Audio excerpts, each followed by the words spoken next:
Today is Martin Luther King Jr. book or day, and I'm going to be reading a Martin Luther King Jr. book. And Ash Jr. is here with me.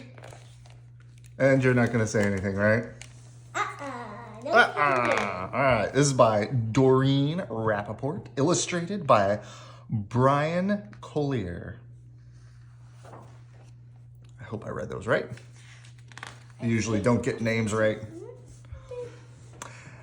Everywhere in Martin's hometown, he saw the signs, white only. His mother said these signs were in all southern cities and towns in the United States. Every time Martin reads the words, he felt bad.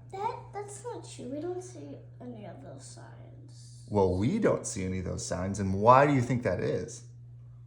Oh, yeah, I get it now. It's because of the great man and the great people that helped the man. Okay, yeah, I get it now. In a movement called the Civil Rights Movement. So you're right, we don't see any signs like that, but that's because of a lot of work from a lot of people, and Martin Luther King Jr. was one of those people. Every time Martin read those words, he felt bad until he remembered what his mother told him. You are as good as anyone. In church, Martin sang hymns. He read from the Bible. He listened to his father preach. These words made him feel good. When I grow up, I'm going to get big words too. And so it looks like each page has these quotes. And when something's in quotes, those are things that are actually said by a person. So my guess is those are some of the big words that this book talks about. Martin grew up. He became a minister like his father, and he used the big words he had heard as a child from his parents and from the Bible. Everyone can be great. He studied the teachings of Mahatma Gandhi. He learned how the Indian nation won freedom without ever firing a gun. Martin said love when others said hate. Hate cannot drive out hate. Only love can do that. Love always wins. Love always wins. He said together when others said separate. He said peace when others said war. Sooner or later, all the people of the world will have to discover a way to live together. In 1955, on a cold December day in Montgomery, Alabama, Rosa Parks was coming home from work. A white man told her to get up from her seat on the bus so he could sit. She said no. And so back in and that was arrested. time, people that don't have, Don't have white skin? Yeah, they have to sit all the way at the back of the bus. That's correct. And they can sit wherever they want. But now, because of Martin King Jr. And the Civil Rights Movement, yes, they can sit wherever they want. That's correct. So back then, they couldn't. They had to sit at the very end of the bus. And if there are no seats, they had to stand, I think. You are 100% correct. It wasn't fair, was it? Is that something that's fair just because the color of your skin dictates where you sit? No, not at all. So they should have changed that, right? And so the Civil Rights Movement is a movement where people said, this isn't fair. That's a way to think about the Civil Rights Movement. Montgomery's black citizens learned of her arrest, and it made them angry. Why? Why were they angry? Because she had the power to say no, and she got arrested for nothing. For just sitting wherever she wants. Yeah, it wasn't fair, was it? Mm-hmm. They decided not to ride the buses until they could sit anywhere they wanted. For 381 days, they walked to work and school and church. They walked in rain and cold and in blistering heat. And so if they don't ride the bus for 381 days, that's going to cost the bus money a lot of money, right? Because they're not getting any people to ride their bus. Well, white people. Yeah, white people, yeah. But there are a lot of black people. And there are a lot of white people who think that's not fair too. And they could help by not doing the same thing, right? And back now, because of the 7 people and Martin Jr., that law doesn't, exist. Correct, yeah. Martin walked with them and talked with them and sang with them and prayed with them until the white city leaders had to agree they could sit anywhere they wanted. And they did. When the history books are written, someone will say there lived black people who had the courage to stand up for their rights. And so another thing that's important here is he's fighting without fighting, right? He's like fighting for getting to do what is right for everybody. Everyone's just as important. And so if that someone's more important, that's not right. So they're fighting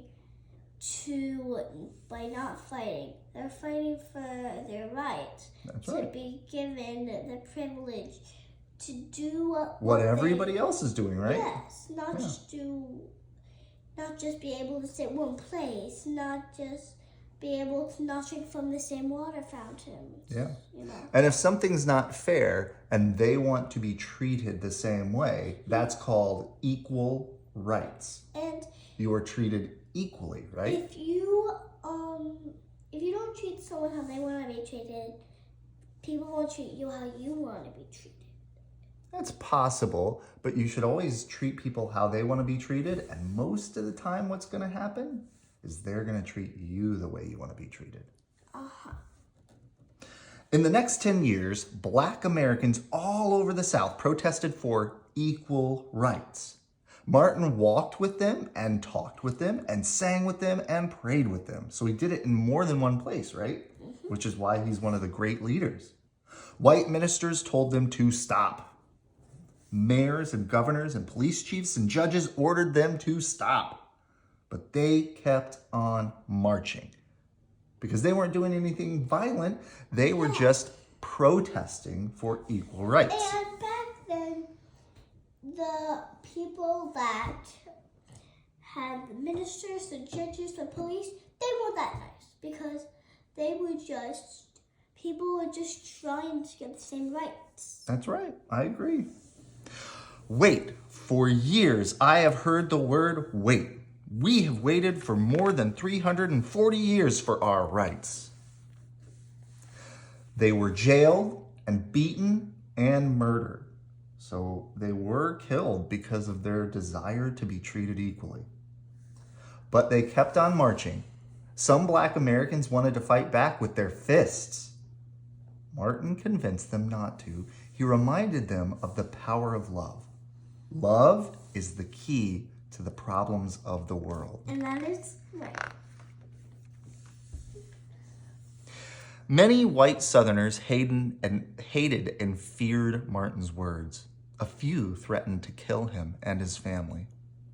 His house was bombed.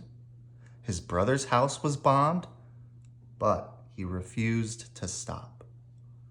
Remember, if I am stopped, this movement will not be stopped because God is with this movement. Yeah, but he is. He doesn't care what you look like. He just loves you for who you are. Yeah. Well, what Martin is saying here is it doesn't matter if you happen, so they tried to kill him, right? Yeah. And we'll see what happens in the end. I think you know, but... Yeah, I do. Yeah?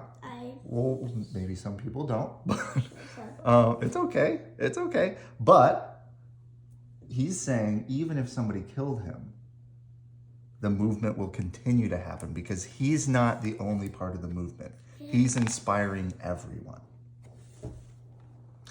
The marches continued. More and more Americans listened to Martin's words. He shared his dreams and filled them with hope. I have a dream that one day in Alabama, little black boys and little black girls will join hands with little white boys and white girls as sisters and brothers. After 10 years of protests, the lawmakers in Washington voted to end segregations. The white-only signs in the South came down. And so segregation is a long word that basically means unequal rights. It's separating people. By segregating, you are separating people. And in Washington, they voted and said, you can no longer separate based off the color of someone's skin. Yep, that is very right. Dr. Martin Luther King Jr. cared about all Americans. He cared about people all over the world. And people all over the world admired him. In 1964, he won the Nobel Peace Prize. He won it because he taught others to fight with words, not fists. The Nobel Peace Prize is the biggest prize for being kind. I think that's actually accurate. Yeah, I think that's true. It's a award for being peaceful. Martin went wherever people needed help. In April 1968, he went to Memphis, Tennessee. He went to help garbage collectors who were on strike. He walked with them and talked with them and sang with them and prayed with them. Oh, here comes the sad part. Yeah. On his second day there, he was shot. Oh and my he God. died. Yeah. So people hated the fact that he wanted equal rights so much that they killed him.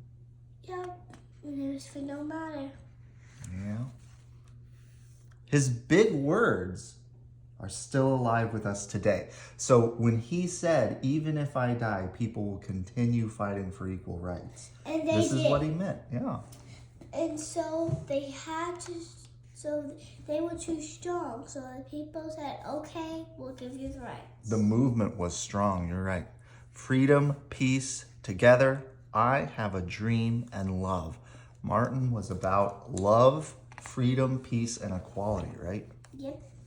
So here's some important dates in Martin Luther King Jr.'s life. And something that we found out recently, right?